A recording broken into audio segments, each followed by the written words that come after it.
आज केवळ मी आपलं अभिनंदन नाही करत आहे, तर देशातल्या तमाम देशभक्तांना अभिवादन करत आहे.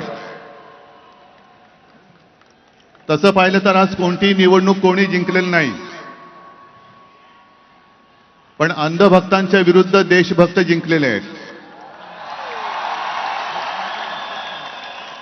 आणि ही संघर्षाची सुरुवात झालेली आहे. हा संघर्ष भाजप विरुद्ध भारत असा हा संघर्ष आहे.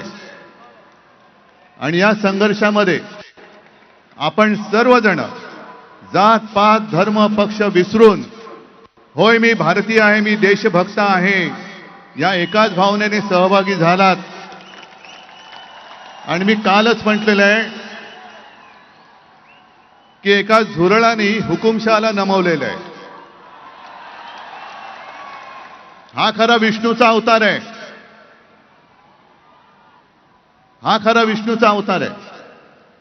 आणि मला मोदीजींना सांगायचंय की मोदीजी, की आता तरी देशाकडे लक्ष द्या.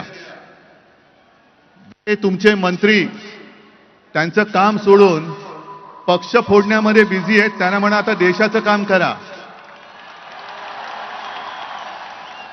कारण अर्थमंत्री आपल्या निर्मलाबाई घसरत्या रुपयाबद्दल बोलत नाहीत, महागाईबद्दल बोलत नाहीत, पण पेपर फुटीचे फायदे समजून सांगतायत.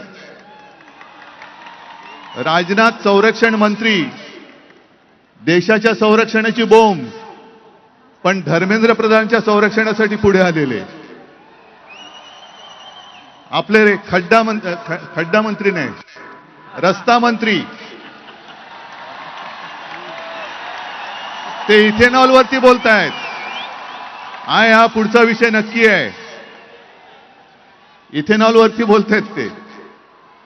आणि मोदींना मला सांगायचंय की तुम्हाला तुमच्या लाडक्या धर्मेंद्रला मंत्रिमंडळातून काढताना किती यातना झाल्या, त्याहीपेक्षा जास्त यातना हे आता आपण ज्यांना श्रद्धांजली वाहिली त्या मुलांच्या कुटुंबियांना, त्या मुलांनी जेव्हा जीव दिला तेव्हा झाल्या आहेत.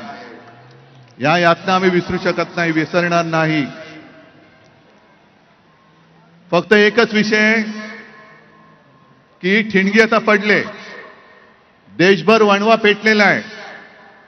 लगेच आम्हाला विचारतात काय हो, निवडणुकीला 3 वर्ष आहेत, निवडणुका गेल्या खड्ड्यात.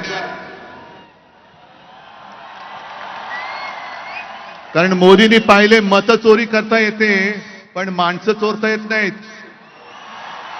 मन चोरता येत नाहीत. ही मनं आता पेटलेली आहेत, पिसळलेली आहेत. ही ठिणगी जागती ठेवणं हे आपल्या सगळ्यांचं काम आहे. आणि या मंत्र्यांनी किंवा अजूनही सोशल मीडियावरती काही व्हिडिओ येत आहेत की आता हे भोंदुत्व स्वीकारणारे सगळे अंधभक्त मुलांना धमक्या देत आहेत. त्यांचे व्हिडिओ करा आणि पोस्ट करा, जिथे सापडतील तिकडे त्यांना खरं हिंदुत्व शिकवा, राष्ट्रभक्ती शिकवा. असो, जास्त भाषण करण्याची वेळ नाही, कारण कधी कधी शब्दांपेक्षा कृती ही जास्त महत्वाची ठरते. आणि खरोखर या तरुणांनी म्हणजे तुम्ही सगळ्यांनी देशाच्या इतिहासामधलं एक सुवर्ण पान लिहिलेलं आहात.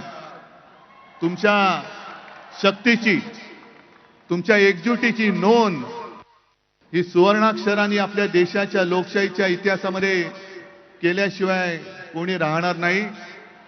मी तुम्हाला परत एकदा वंदन करतो. फक्त आता आलेली ही जाग जाऊ देऊ नका, सत्ताधाऱ्यांची मस्ती सहन करू नका. देशाची शक्ती काय असते हे दाखवून दिलेले त्या देशाला पुन्हा कोणालाही कमजोर करू देऊ नका. सर्वांना धन्यवाद. शुभेच्छा.